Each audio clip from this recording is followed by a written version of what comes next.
Well, good morning again, everyone. I think I'll get started. We've got a couple people still trickling in, but we have lots that we want to get through, and we want to be able to give the mayor a good opportunity to give us the full state of the city address. I want to say, Oki, good morning. As many of you know, I am Cindy Voss. I am the CEO of the Lethbridge Chamber of Commerce. I'd like to acknowledge that we are gathered on Treaty 7 territory, the traditional territory of the Blackfoot Confederacy and home of the Métis Nation of Alberta, Region 3. I'd like to thank you all for joining today for the 2021 State of the City Address with Mayor Chris Spearman. Before I begin, I'd first like to recognize a few organizations for their support of this event. The Chamber stands as the voice of business here in Lethbridge, and as such relies upon the support to ensure our voice is reflective of the membership. I would like to thank our community investors, ATB Entrepreneur Center, GDI Integrated Facility Services, Shaw and Associates, Lethbridge College Corporate and Continuing Education, as well as the University of Lethbridge Dillon School of Business. I'd also like to thank our media sponsors for their continued support. We have 94.1, 99.5, Today FM 98.1, KISS 107.7, and Bridge City News. As the voice of business, it's the Chamber's goal to advocate for you and to provide opportunities such as the one today to connect with important officials, business leaders, and colleagues. We strive to provide our members with channels to have influence with all levels of government and to offer a number of educational opportunities and network building events to help you build your business. Our mandate is to be a convener for leaders and influencers, a champion for a strong community, and a catalyst for business growth. With 750 plus members representing approximately 12,000 employees from a variety of industry sectors, we are excited and honored to work together with you to elevate your business and build a stronger community. The State of the City was delayed from its normal in-person presentation as we continue to focus on battling the global COVID-19 crisis. Zoom to the rescue, which is kind of funny because I know most of us are very overloaded with Zoom, but as I said earlier, I'm grateful that we are still able to go ahead with this. Reputations are forged in times of crisis. I'm incredibly proud of the way our city government has responded during this pandemic and believe it has strengthened Lethbridge's reputation for thoughtful, responsive, and effective government. Throughout this pandemic, the City of Lethbridge has demonstrated their commitment to the businesses of this community, operating with flexibility and an openness to engage the Chamber when approached with recommendations to service businesses through COVID and into the recovery period. I believe they have achieved balance to deploy the right amount of government at the right times and remained optimistic, knowing we will get through this difficult time. Now, I would like to give a warm welcome to our Mayor, Chris Spearman. Thank you, Cindy. Oki, and thank you for joining me today. I'm excited to have this opportunity to reflect on the events of 2020 and to look forward to the milestones ahead. It's been a busy, a difficult, and an unprecedented year for the City of Lethbridge, its businesses, and its residents. The COVID-19 pandemic created an entirely new set of challenges in 2020. Some of them will continue to have effects for years to come. But we have also made some amazing progress, and I'm very proud to speak to you today. We look forward to all of the exciting things that are yet to come for Lethbridge in the near and long-term future. Cindy's already brought the acknowledgement statement. I too would like to acknowledge the land that we're upon today. And the City of Lethbridge always acknowledges that we're gathered on the land of the Blackfoot people of the Canadian Plains. And we do always pay respect to the Blackfoot people, past, present, and future, while recognizing and respecting their cultural heritage, beliefs, and relationship to the land. The City of Lethbridge is also home to the Métis Nation of Alberta Region 3, and it's important that we keep acknowledging that and placing it front and center. I'll be speaking today on three main themes: progress, the progress made by the city in 2020, challenges, the challenges that we see in our community and the planned solutions to combat them, and a look ahead to what is coming during the next 12 plus months and some of the opportunities and developments that are taking place. We've got about 40 slides today, and it'll take about 30 minutes, just to give you a heads up, and then there'll be a time for questions. The year 2020 proved to be a year unlike any other before it. However, there were still plenty of positive moments and key strategies for investment opportunities to look forward to into 2021 and beyond. In early December, the UCP government and MLA East Nathan Newdorf officially announced $11 million in provincial funding for airport pavement rehabilitation and lighting upgrades. It's an ambitious strategy to create jobs soon with this shovel-ready project. The financial commitment ties directly to positive economic development for a post-pandemic world, and it also speaks volumes to the importance of the Lethbridge Airport as a catalyst for other projects and partnerships which will encourage further investment. City Council is also investing in airport terminal improvements to improve the accessibility and enhance security. Investing in the airport means we're investing in our ability to grow our economic potential. Air travel has been severely impacted by this pandemic.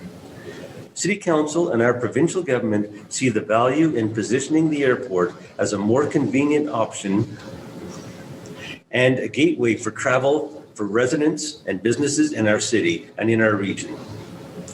The opportunities for further development in renovating this facility as a major economic driver for Southern Alberta are exciting, and we're thrilled to be moving forward with these improvements. From the city's perspective, we remain focused on supporting municipal infrastructure and attracting investment to our city. We're well positioned for all the emerging growth opportunities that will accompany this project. Also in December, $900,000 of provincial funding was announced for the new development of a permanent festival square market plaza on the corner of 3rd Avenue and 6th Street South in downtown Lethbridge. Attached here, you will see one of the potential concept designs. In early July, the intersection at 3rd Avenue and 6th Street South was closed as part of the first phase of the 3rd Avenue reconstruction project. This is the start of a project that will encompass the better part of 2 years. Upon completion, 3rd Avenue will be transformed into a much more vibrant and safer environment for pedestrians, cyclists, and motorists. To build off this project, the city, the Heart of the City Committee, and the Downtown BRZ had already been discussing improvements to Festival Square as a logical next step in the ongoing efforts of revitalization in the downtown. The pandemic helped accelerate some of these ideas when an outdoor seating area was created this summer to help restaurants with their capacity limits. When the provincial government announced their stimulus funding, this project was a natural fit. Further engagement on the Festival Square project is underway.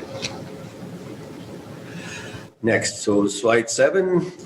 In 2020, the city also worked in partnership with many downtown shareholders and businesses to introduce a cohesive new downtown Lethbridge brand.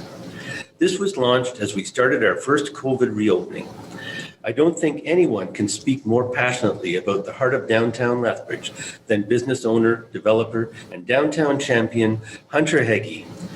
I would now like to show you a short video narrated by Mr. Heggie that encompasses the brand of downtown Lethbridge. If the last few months have shown us anything, it's that being together is what downtown Lethbridge is all about. Sure, we got creative and adapted, like we always do. We found ways to connect with you from a distance. But without our friends, our families, and our neighbors around us, things just didn't feel right. Because we're all about community. Downtown Lethbridge is a place with a common passion for local experiences, all perfectly blended together. Nothing can break our spirit of openness. We're welcoming and we create comfortable spaces to spend time together, something we've all missed terribly.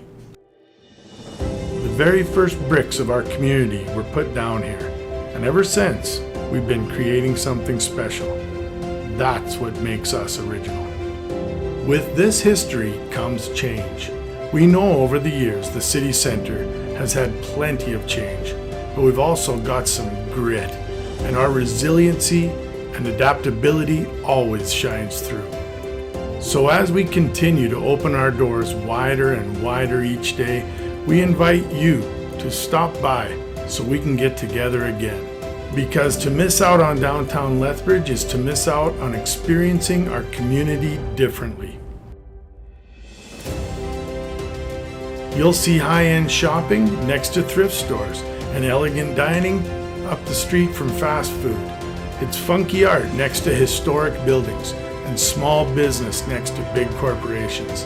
It's the fun of meeting your friends at events, festivals, celebrations, and parties. It goes beyond products or services. It's having all of these really unique things together in one space and feeling the community around you.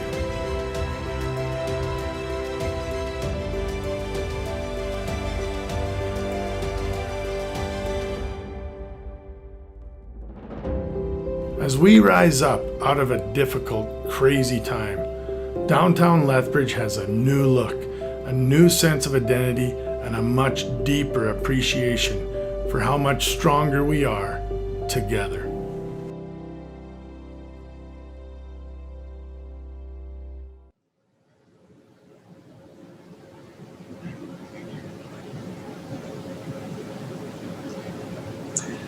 Okay. The city has been proud to support the rebranding and revitalization of downtown, and those efforts will continue. In June, as a cornerstone of its economic recovery plan, the provincial government announced $27.8 million for the Lethbridge Exhibition Park Expansion Project and Agri-Food Hub. This project will create 400 construction jobs with an estimated 50 incremental jobs after completion. The estimated ongoing economic impact to Lethbridge and Southern Alberta will grow to $90 million annually. This project is a huge economic catalyst that will lead to greater investment and job creation as agricultural industries further develop in the city and region. We are proud to be recognized as part of Canada's premier food corridor and look forward to strengthening that position with this project. In November 2018, City Council voted to approve a resolution directing administration to undertake an independent operational review of all city operations. This was an important step for City Council and the organization as a whole, because a review like this had not been done in almost 40 years. One primary area of City Council's focus is on accountable spending, and we need to be planning and budgeting in the best possible way. These reviews allow us to have the information at hand to do that. In July 2020, City Council received Phase 2 of the operational review from consultant KPMG. The report looked at 9 city business units to identify possible areas of opportunity for efficiencies, cost improvement, innovation, and reinvestment. It had an in-depth look at the opportunities for service changes in the community, internal structure changes, and areas for cost savings, while considering the impact of COVID-19 on city operations. The review also offered comparisons from other municipalities and takes into account the expertise of the KPMG team and input from council, staff, and stakeholders. Phase 2 of the operational review was undertaken between December 2019 and May 2020. The report provides key findings and opportunities related to wastewater, water, electric utility, utility services, waste and recycling, transportation, infrastructure, administration, parks, fleet services, and the Galt Museum. Next slide. City Council and I are very proud of the work done to date and the work that is continuing. The consultant carrying out this work, KPMG, is going through each business unit, asking questions, asking for ideas, and getting input from staff about how we can be better, faster, and stronger. Most importantly, we're getting hard data, analytics, and recommendations which will enable us to make fact-based decisions as an organization and as a city council. We are purposely conducting and reporting this process in a clear and transparent way. We want our residents to know that we're being thoughtful with their tax dollars and continuously wanting to improve how we use these funds. The Phase 3 review was just presented to City Council yesterday, so we look forward to working with the recommendations of that report soon. Next slide. The economic and industrial impact of the COVID-19 pandemic has impacted all aspects of life, including our population, unemployment, and GDP data. The Conference Board of Canada predicts that Alberta's economy will be the hardest hit given the combined decrease in oil prices and the coronavirus. It's believed that Alberta's GDP will have contracted by up to 7% in 2020 compared to Canada, which is set to decline by 4.5%. However, the Conference Board expects the worst job losses have already been felt and that the market will slowly recover. In 2021, Alberta could see an economic growth of up to 6.5%. Thank you for Economic Development Lethbridge for providing this data, information, and the graphics. Next slide. The top issues since the start of the pandemic have been identified as the decline in business due to lack of customers. Secondly, staff layoffs. Third, challenges meeting fixed costs. Fourth, reduction in business hours. Fifth, forced closures, temporary forced closures. And those things are things that businesses are having to deal with. Next slide. Business licenses. It's not particularly surprising that new business licenses are down sharply given the uncertainty that dominated the economic landscape of 2020. In spite of the challenging environment, new commercial industrial activity has held up relatively well. Business counts. These have also held up relatively well in the Lethbridge census metropolitan area, considering all of the market volatility taking place at present. The relative stability is a testament to local business resiliency, but we know it's being tested. Year-to-date building permits. Values in the January to June period of 2020 were down 38% versus the same time frame in 2018 and 2019. Non-residential permit values are down 49% compared with the 2018-2019 average over the same period, likely reflecting the uncertain business environment set in motion as a result of the fallout from COVID-19. The commercial real estate statistics, total transactions are down 32% year over year as of June 2020, highlighted by a 59% decline in both office and industrial transactions. The retail segment has been active with increases in both transaction volume and prices per square foot, witnessed over the first half of 2020. Next slide, please. Here's a look at the City of Lethbridge building permit values from January to November with a year-to-date comparison to the two previous years. Here's a look at Lethbridge housing starts from January to November with a year-to-date comparison from the two previous years. Clearly, both are areas of concern. We are optimistic for some rebound in 2021. Next slide, please. Early into the pandemic, a large group of partners formed the Lethbridge Region Economic Recovery Task Force in order to work together and place an immediate priority and focus towards economic recovery. The vision is to get the Lethbridge region back to work as quickly as possible.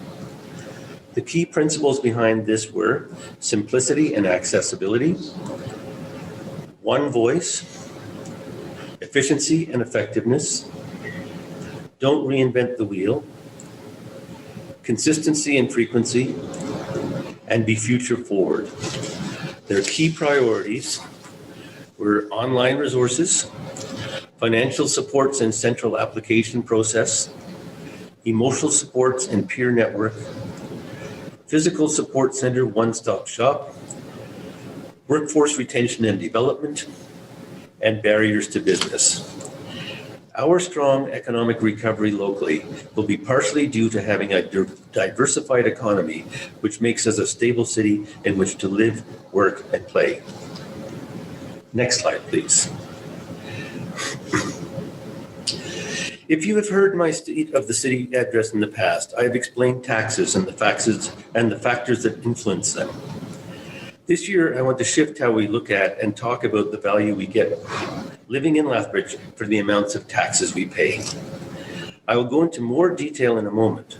First, we will look at expenses and revenues. Next slide, please.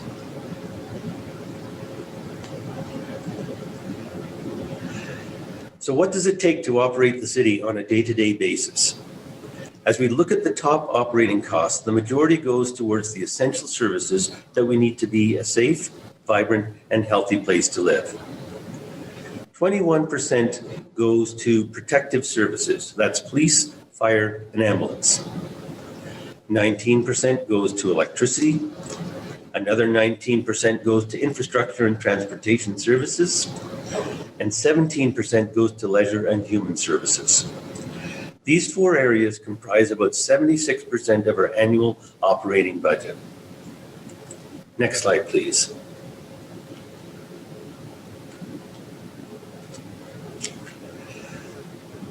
So where does the revenue come from to fund the operating budget? 43% comes from the sale of goods and services, including utility service charges and user fees for things like recreation and cultural facilities. 33% comes from the municipal portion of your property taxes and other municipal levies. Next slide, please. Here's a more detailed illustration to break down what the municipal portion of your tax bill paid for in 2019. You'll again see the largest percent going towards our vital emergency services, with police at 20% and fire and ambulance at 14%, with 24% going to community services. Community services includes things like recreation and culture, the NMAX Centre, the Lethbridge Public Library, and regulatory services. If you want more details on this, we have some excellent resources on the city website that provide additional detail and are really easy to understand. Just visit lethbridge.ca and search City Finances. This information and more will be available in our 2020 annual report, which is due to be released this spring. Next slide, please. Directly related to the operational review, as well as the impacts of COVID-19 and uncertainty with the provincial budget, was the council decision to reopen and amend the city's operating budget for 2021 and 2022.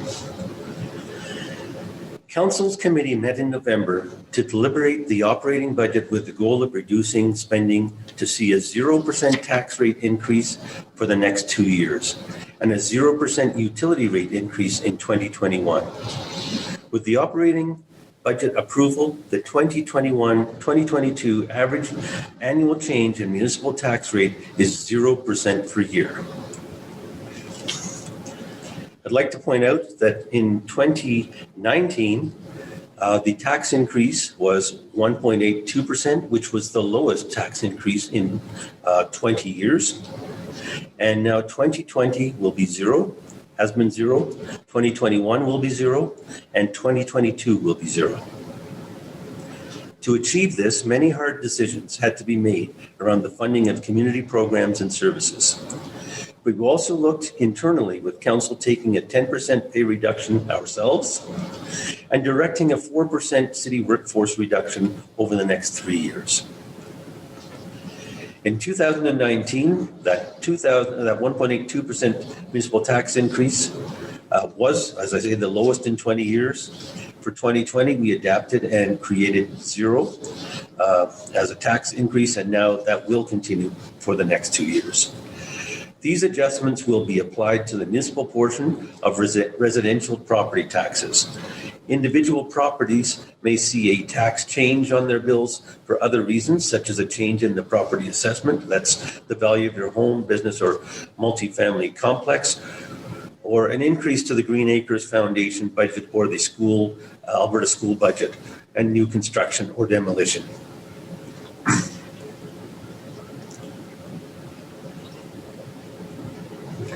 Overall, the net increase to the City of Lethbridge will be zero for the next 2 years. Property bills are specific to each property. Anyone with questions can contact 311 to get specific information to their assessment and tax bill.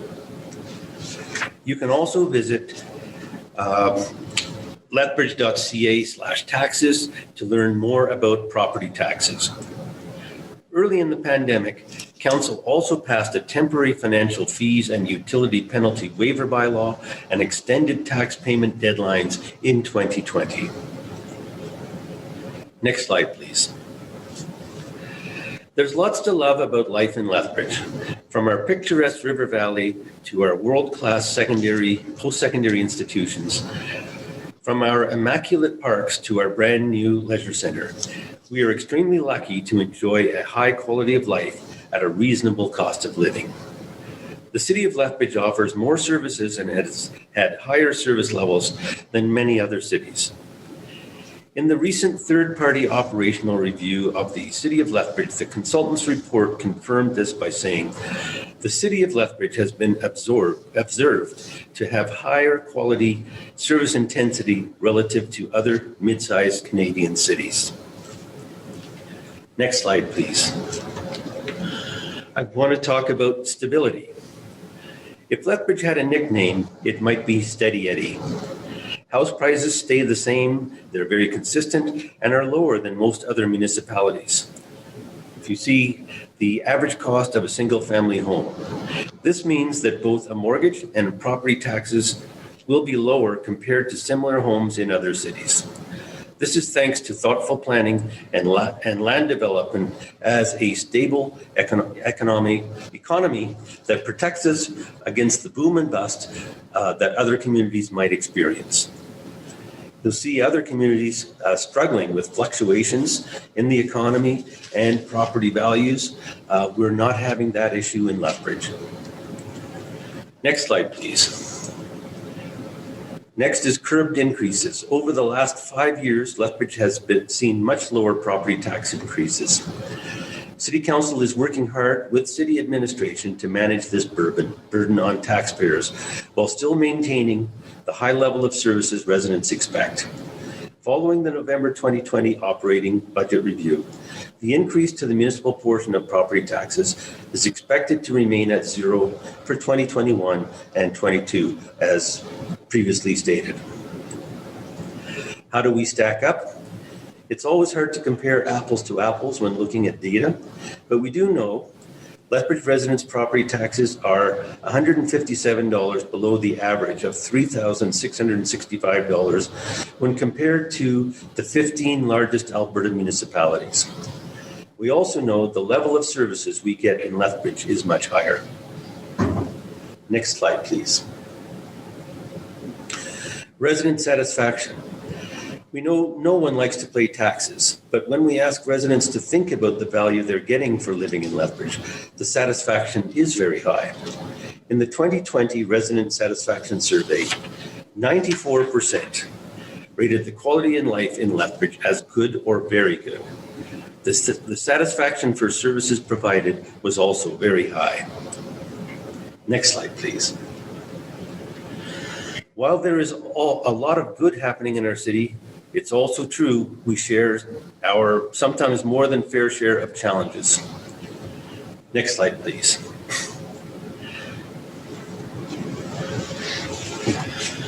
Okay, a bit of a glitch in the technology here. City Council understands the immense hardships the COVID-19 pandemic has put to everyone. We're very aware of the economic uncertainty that many in our community are facing. The economic impacts of the required public health measures will be widespread and significant. The city has had its longest ever local state of emergency from March 18th to June 18th, which included temporarily relocating our homeless shelter to another city facility and establishing isolation locations for our vulnerable populations. We also had many city facility closures, reopenings, and closures again. Despite some community resistance, City Council decided to create one of the first face covering bylaws in Alberta in August of 2020. Although at the time we were at 0 cases, we knew this was an important piece in protecting the health and safety of our community and making masking a social norm in the city. We also did this to help protect our local businesses and establish a safe environment so they could keep their doors open.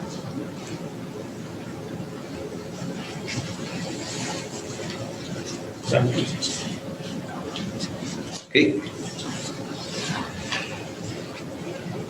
Okay, I think we're on to, now we're on to the capital budget.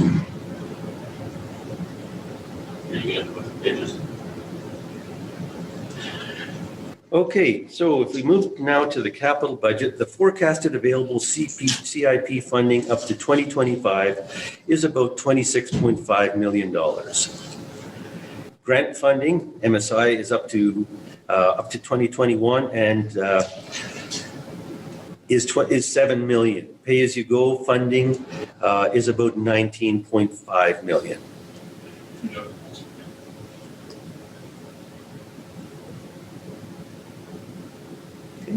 These numbers could change due to COVID-19 implications as well as these factors.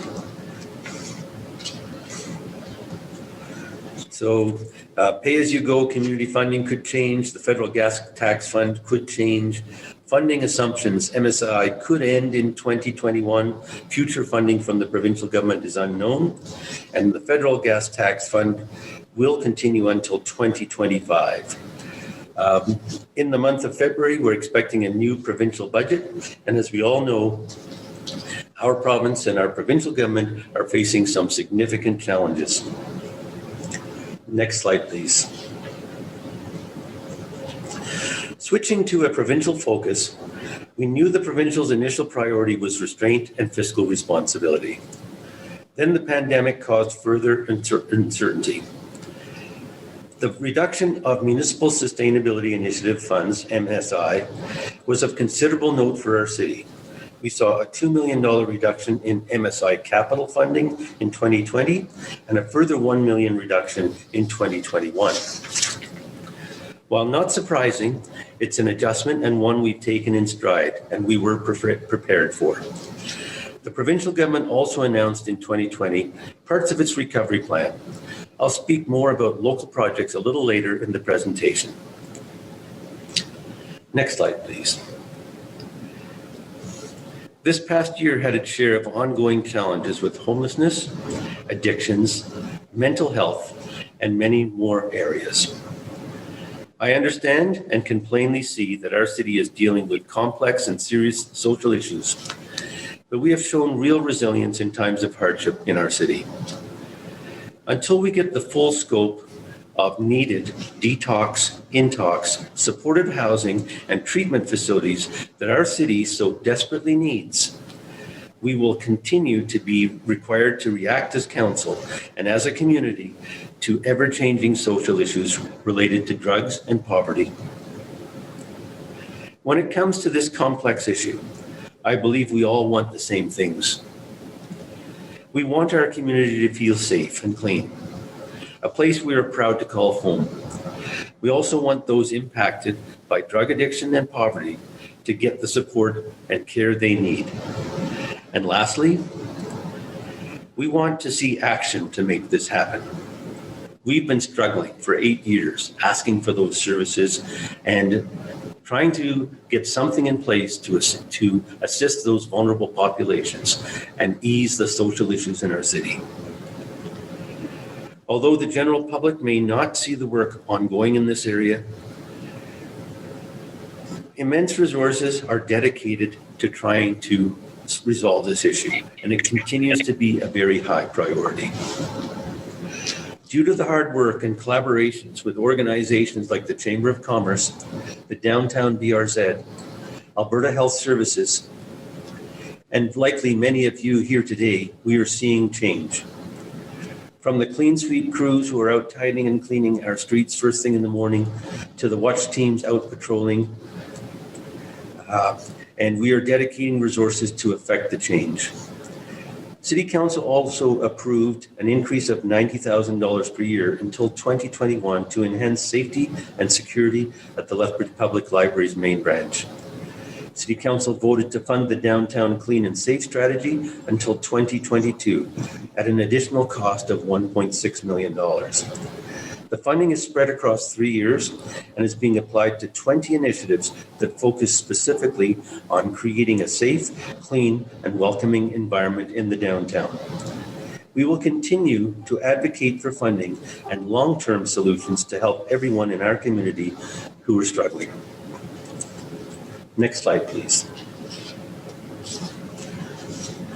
There are more than 10 housing projects in various stages, some of which have had formal applications presented. Others are coming to City Council soon, and more we anticipate to hear about.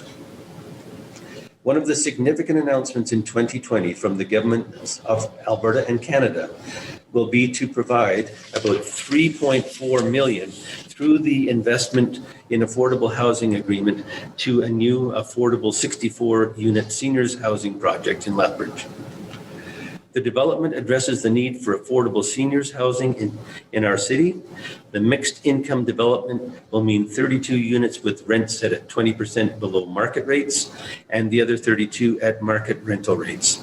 More than 90 jobs will be created building this project.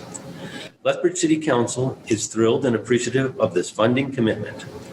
Safe and affordable housing for our senior population is of utmost importance.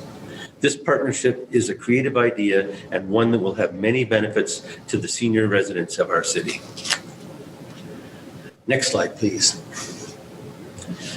During the past 5 months, I have advocated strongly, along with my fellow mayors of Calgary, Red Deer, and Regional Municipality of Wood Buffalo, against the Alberta Health Services decision to remove EMS dispatch from our integrated system here in Lethbridge. We were very disappointed when our calls to the Health Minister and Premier went unanswered. They have still not shown us how these changes will improve patient care or be more efficient. Yet earlier this month, the transition went forward. It's a decision that will now significantly impact how we provide our integrated fire and emergency services in Lethbridge.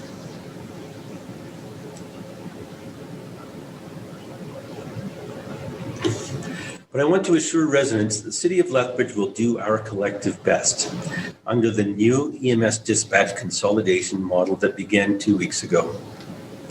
The safety of our residents is always the top priority, despite our consistent pleas to the Premier and the Health Minister for the past 6 months, as well as our offer to pay our share of the $1.2 million cost in order to retain EMS dispatch in Lethbridge. We have no choice but to adapt to the new Alberta Health Services model. Our fire chief, Mark Rathwell, and his team will be monitoring any issues so they can hopefully get resolved. He and our integrated fire EMS team will continue to do their best in serving our community and saving lives. In future, if you experience a degradation in service when you call 911 for health emergencies, please keep City Council and our provincial representatives informed. Next slide, please. Looking ahead to the year and beyond, there are some key areas of focus for City Council. Key amongst them, continuing with the operational reviews and ensuring we are continuously improving to provide our residents with a healthy and vibrant community. Next slide, please. We have a new city manager, Mr. Craig Dalton, who joined us on May the 19th, and a new police chief, Mr. Shahin Bedizadeh, who joined the city on August 31st. We're very fortunate to have these excellent leaders join our organization. I'm very pleased to see the progress they have already made to move our city forward. Next slide, please. At City Council's first meeting of 2021, we also took our significant action of the year. First significant action of the year by voting to approve the National Inquiry into Missing and Murdered Indigenous Women and Girls, recommendations and work plan. This work plan, with a one-time budget request of $435,000 to be used during a 3-year period, builds upon Council's existing commitment to reconciliation as outlined in the Reconciliation Implementation Plan. It provides an overall implementation strategy for 25 recommendations. It also aligns with Council's strategic plan with deliberate community engagement, development and leveraging of relationships, and enriching the community through diversity, inclusivity, and culture. Implementation of this work plan, which includes the creation of Indigenous awareness training for city staff, an anti-racism campaign, and an expansion of employment and economic opportunities for Indigenous peoples, will be managed by Indigenous Relations staff with the advice and support of Reconciliation Lethbridge Advisory Committee and community partners. Next slide, please. In 2020, Council pledged support in a bid for the 2022 Briar, which recently we found out was successful. I'd like to thank everyone who worked hard on this bid. This will be a great opportunity to showcase our city.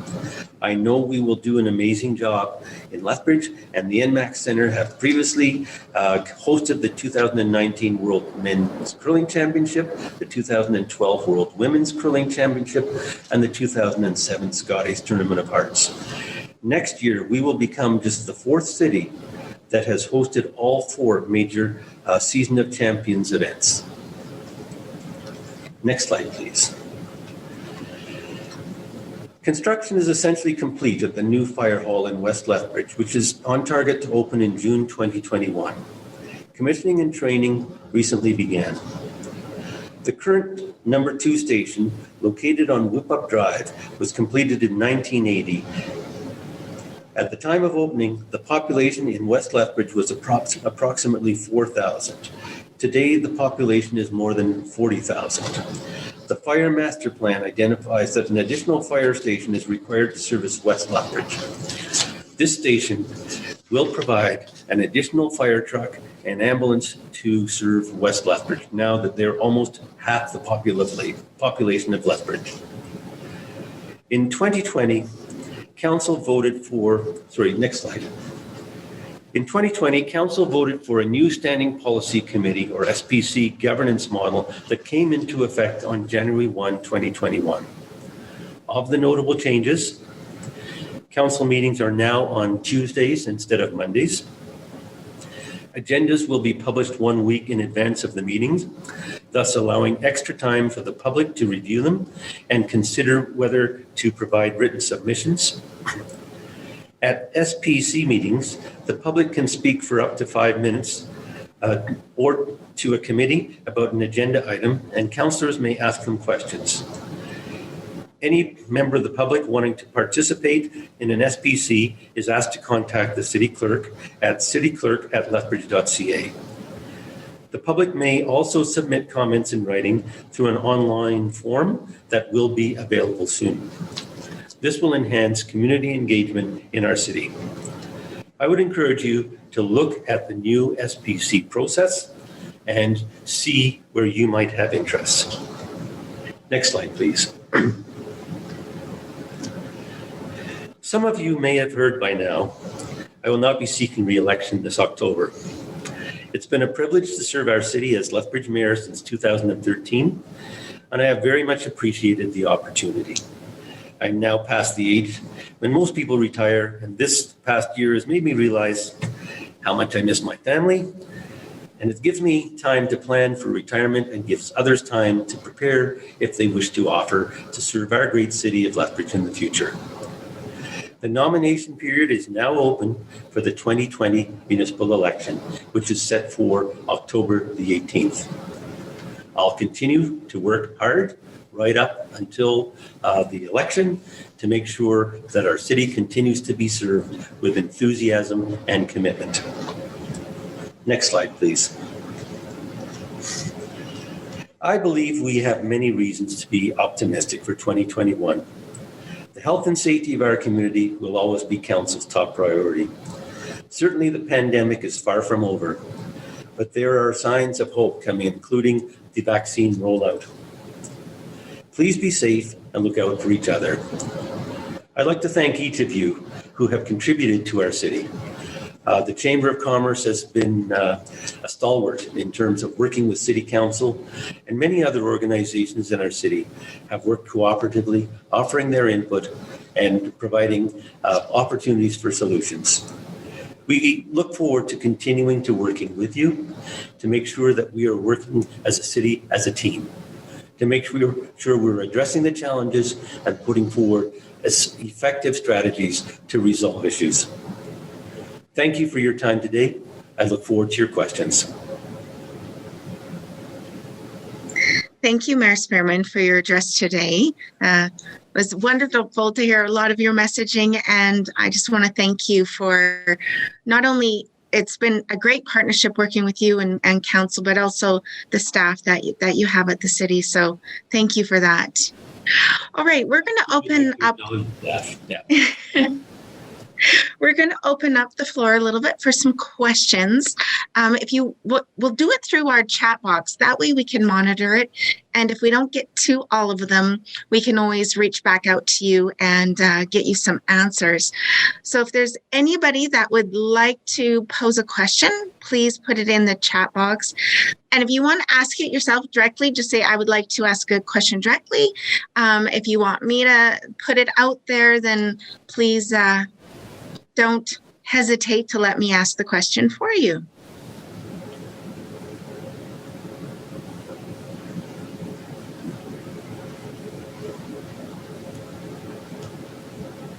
It's quiet so far. That's okay. I have to say, I do love seeing that downtown video every time. And one of my favorite things that Hunter Hagee says in it is that about that we have grit. And, our region really does have grit. And I think just some of the messaging in that video, it's very powerful. And I thank you for showing that during your presentation. And thank you for pointing out the many things that we have seen grow and develop over the past year with the announcement of the airport and Exhibition Park and Festival Square funding. So I really think that our local experience, even though right now it kind of seems stalled a little bit, it's going to grow. It's going to grow in the future. I see that Stephen Mogden would like to ask a couple of questions. So Stephen, I'll ask you to unmute and I will give you the floor. Thanks, Cindy, and thanks for helping to put this on. A bit of a different spin on State of the City than we're used to seeing, but these are the times that we're in right now, I suppose. I have a couple of questions, but I don't want to monopolize time. First of all, Mayor Spearman, thank you very much for continuing on with your State of the City and really for your service for the past 2 terms. Congratulations on your retirement. I wish you the very best as you move forward. You have been a tireless advocate and a tireless fighter for the city of Lethbridge, and we certainly thank you for that. Well-deserved retirement, I suppose. So my first question, I guess I would ask is, what do you see as the most important steps that the city can take to put Lethbridge back on a path to growth and success as COVID starts to come a little more under control? Okay, thank you. What steps is the city taking to put us back on track? What we've done is we have asked for input from the various business organizations in the city, including the Chamber of Commerce. We received that input about July of 2020, and we followed up by implementing 6 different programs that offered various incentives to businesses in the city. So these aren't outward grants, but they are matching incentives, if you like, that the city is doing to assist with investment in the city and help businesses recover. So the details of those 6 programs are on the city website, and I can certainly make those available, the link to Cindy. But we approved those approximately September of 2020. Those came to council and have been implemented and funded. So there's a commitment, I believe it's in incentives of something close to $10 million for the 6 programs, and certainly that funding is accessible by businesses in Lethbridge. Perfect. Thank you very much. I have a question from Justin Goulet over at Lethbridge News Now. Just a couple questions. What will you miss most of being the mayor of Lethbridge? And can you say if there's one specific accomplishment of note that really stands out for you over your time as mayor? What will I miss most?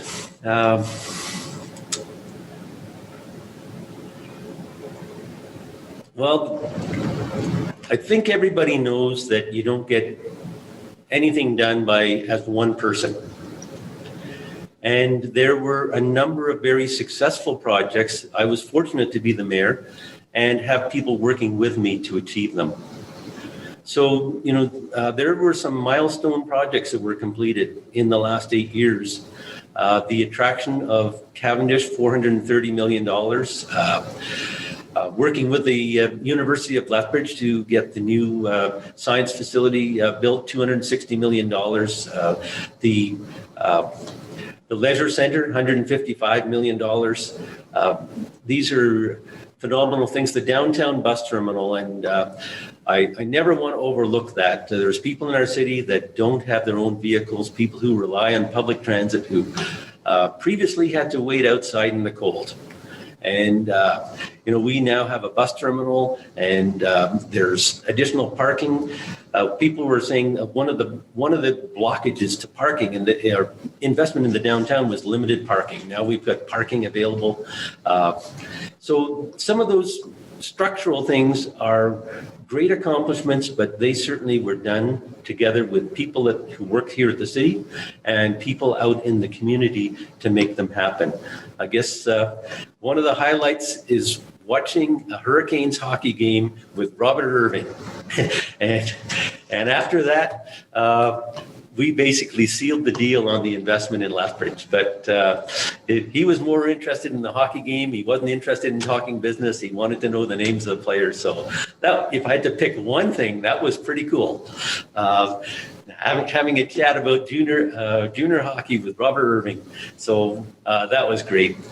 Other things, the people things, the progress on reconciliation, and finally addressing issues that have existed for years in the city of Lethbridge and starting to build trust with their Indigenous community, adopting the word Okie. That was done again with community. I know that the Allied Arts Council was involved, downtown BRZ, the Chamber, and then choosing the word Okie as the official greeting for the city of Lethbridge sent really positive vibes. I was thrilled how it was accepted by people in Lethbridge, and certainly it's a way of showing respect to our Blackfoot people who live here too. So those were really positive things that happened. A few off the top. The second part of the question I've forgotten. It's not too long. Can you repeat that again? What was the second part? The first part, just kind of what would you miss and what have your accomplishments been that stand out? So I think you covered some great ones, and you touched on our Lethbridge Hurricanes, which I know I'm really missing missing that part of our life as well. So thank you. Oh, and Justin said that. There's a couple of things I would be That remiss covers if I it. So didn't thank you. mention. I do have Ryan Miller. Oh, sorry. Oh, sure. Please go ahead. Okay, some things that look intangible. Our community development strategy, which really addresses the social issues and poverty, that was accomplished. It's on paper, but we have great documentation. We have all the data. And our municipal housing strategy, again, it's a paper document, but it provides all the data. Most cities don't have that level of data, but it positions us to be in a place where we can access funding, and we've got the hard data to show what we actually need. And those are things that I think we're going to build on in the future. And I'd like to thank our employees at the city, the community organizations in our city who worked with us and helped develop those two strategies. And members on my council like Belinda Croson and Rob Miyashiro, who championed those to make sure that information is available. We'll be able to make database decisions to affect the challenges in our city. So I would be remiss not to mention those. Thank you very much. I see we have Ryan Miller would like to ask a question. So Ryan, if you would like to unmute and ask your question, please. Thanks, Cindy. First, Chris, congratulations on your term and all the best in your retirement, and thank you for your service. Second of all, or in the question part of it, you talked many times over the last couple of years about finding more of a balance between non-residential and residential tax generation. Can you talk a little bit more of how that's going and what we as the Chamber can continue to look and helping to get that in place? And my second question is some great initiatives around safety in our downtown and cleanup of our downtown. What can we do as members of downtown or members of the Chamber to continue to bring that vibrancy and clean up the downtown to return it to a point of really a dynamic part of our city? Thank you. Okay, two good questions. So restoring the balance is a challenge. And the way I see that is Lethbridge has a lower proportion of non-residential tax base than most cities in Alberta. And we have to raise private investment in our city. We need to make sure that we always have what we call a concierge approach to new investment and those who wish to expand in our city as well. We need to provide a high level of service to encourage and support investment. So our 10 largest employers, another complicating factor is that of our 10 largest employers, 9 of them are government or government-funded institutions that pay a relatively low level of taxation or sometimes no taxation. So that's significant. They're large institutions, Alberta Health institutions, the hospital, things like that. When you're a regional hub, you have those types of things, but you also need to have a stronger balance with private investment. So we need to encourage Cavendish to expand. We need to develop the land around the airport and have a secondary industrial park that might be based on shipping. When our airport is back after post-pandemic, what types of businesses would invest near an airport? And there's many other cities similar size to Lethbridge in Canada that have airports that have quite a vibrant economy around their airports. That was really the reason why we acquired the airport and then began investing in it, so that we could have another source of economic development coming from that. So trying to support that balance, one is the airport investment. Another one would be the investment in Lethbridge Exhibition to support additional agri-food investments in Lethbridge and area. And we certainly want to continue to restore that balance so that we have more and more private businesses locating in the city of Lethbridge. As we attract more private businesses, that will help steady the rate of tax increase. So if we're growing, then the need to increase taxes will be diminished. So that's the longer term strategy. In terms of how can we, your second question, how can we work together in the downtown? And I think that's evolving.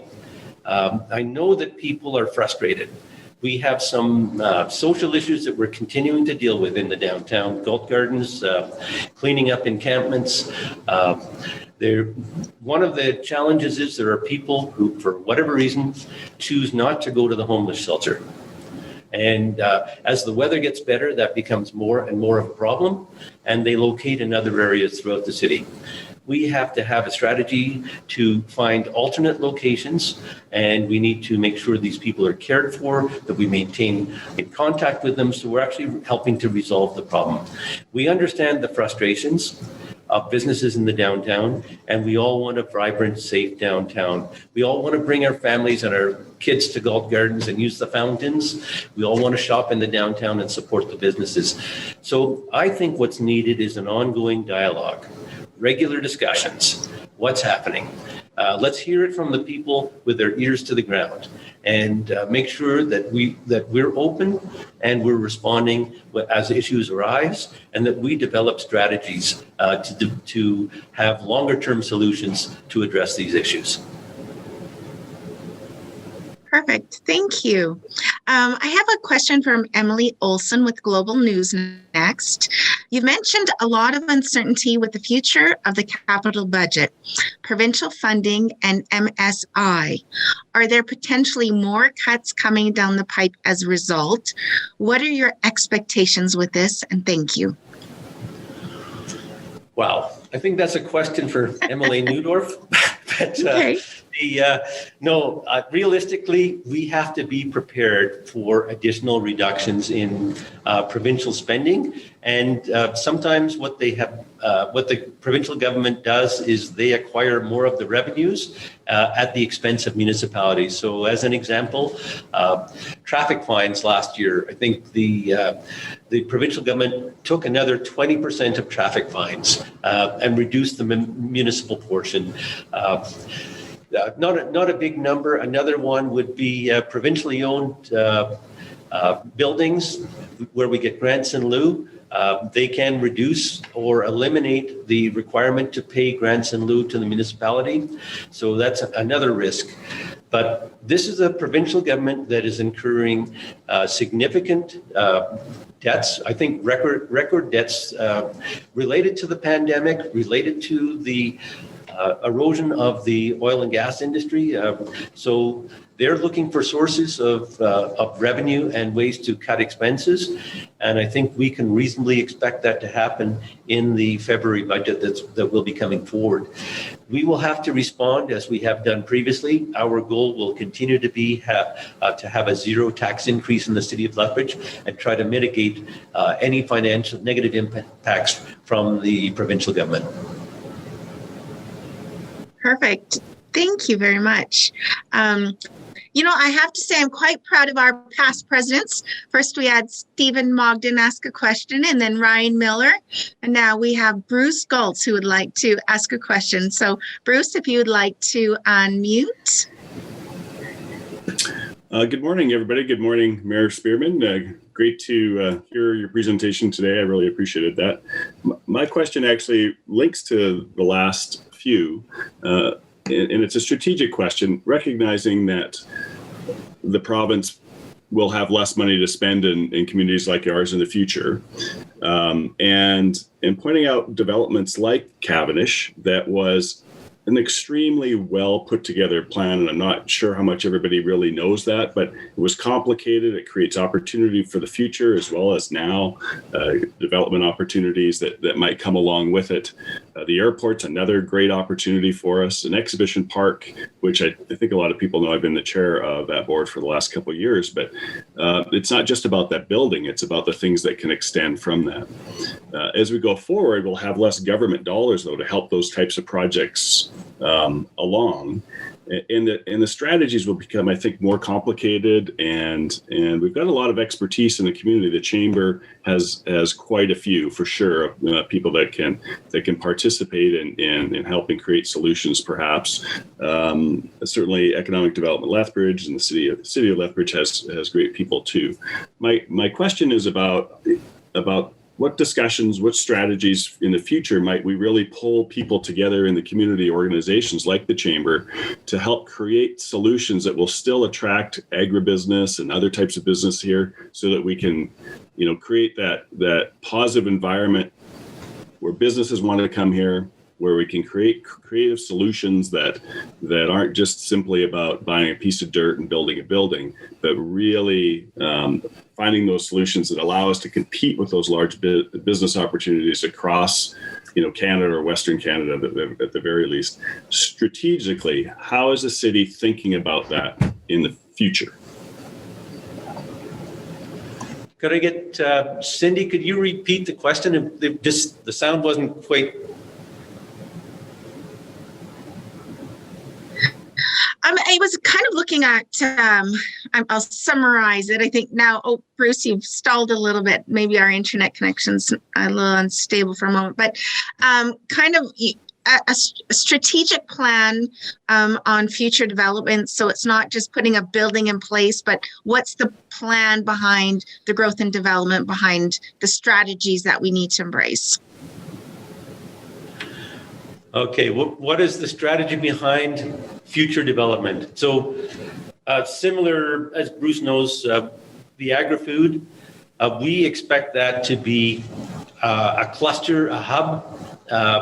We expect to involve existing investors in the city, private investors, maybe partnering with the college and the university to create a vibrancy around agri-food development. We want to build on what we have, look at potentials. What are the coming themes in agri-food development? Where's the demand going to be 10 or 15 years, 20 years down the road? How do we prepare for that? How do we take advantage of the funding that the federal government has provided for food development for the prairie region through Western Economic Development? So strategically, we have to find ways to engage with potential investors and make sure that those strategies transform into production facilities that take advantage of the assets in this area. So I think it's an ongoing conversation. I think economic development in Lethbridge is a key part of that. I think working in collaboration with existing investors is very important to understand what people like the Richardsons and the Irvings and others have in mind for future development in our city, and how do we attract people from outside again and build on our reputation as being a great place to invest in agri-food. So agri-food is one strategy. Airport-based businesses is another strategy. I think when we organize and develop an airport commission, it has to include people who know how to run an airport, people who understand the airport business, and people who understand the types of investments that occur in and around airports. How do we attract the courier companies? How do we attract others who will help us develop our airport and develop businesses around the airport that support air travel and commercial shipping?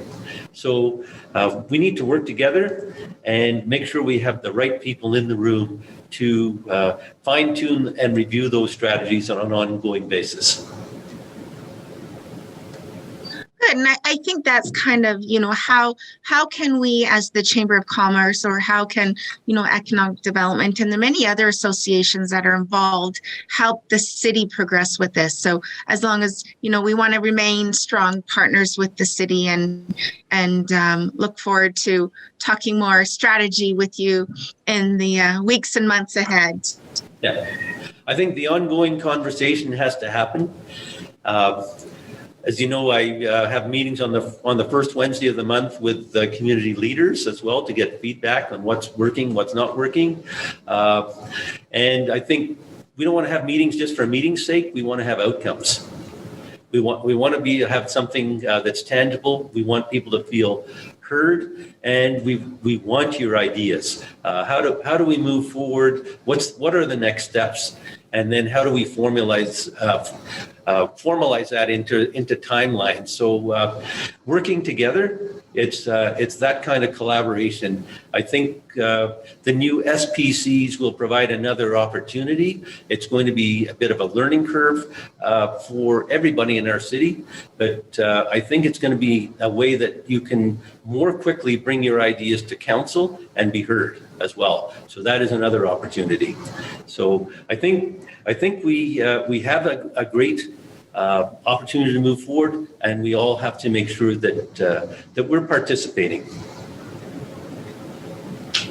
Excellent, thank you. Because I can't remember if it was you or Bruce that said we have many assets in this area, and we just need to make sure that we're leveraging them and doing it in the most positive way possible, because I know that is a topic in the monthly meeting with you, is how can we create a positive environment for Lethbridge and in our region. So thank you for all those questions. There isn't anything left in the chat box or any other questions. I'll kind of leave it open for a couple more, we'll say 10 seconds, to see if there's anybody else that wants to jump in with a question or a comment.